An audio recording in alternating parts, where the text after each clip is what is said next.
Shalene bird nitasirigaston Mr. Sagihiganik Ochiniza.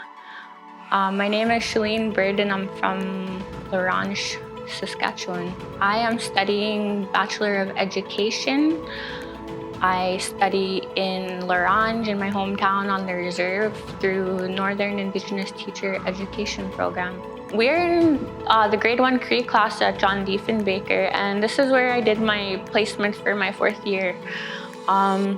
So in this classroom, we have posters all over the walls as visuals for the students to see, but I also used them to incorporate the language into a lesson I did. When I taught them the morning song in Cree, I had the words up on the smart board. When I taught them what the words mean, how to pronounce them, and what the prayer means when we're singing.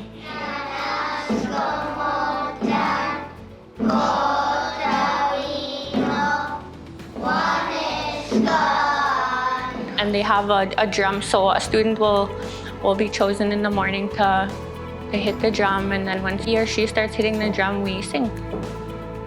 I love seeing the pride that they have when they're able to speak their language and when they're practicing it, and it just it really fills my heart to hear little voices being able to introduce themselves in Cree or being able to count in Cree, and it motivates me for me to learn more so I can be able to teach them more.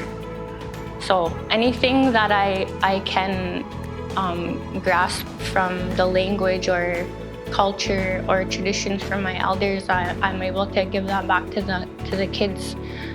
I feel like it's gonna take them on to grade 2, grade 3, grade 4. They'll remember those things, and hopefully they'll practice those things and teach their peers. I would like to thank RBC for the scholarship and giving me this platform to tell my story in hopes that I could inspire other Indigenous teachers to revitalize the language, revitalize the culture. Even if they don't know, it's to inspire them to find out more so they can teach our little ones and teach themselves, because I'm still learning. I don't know everything.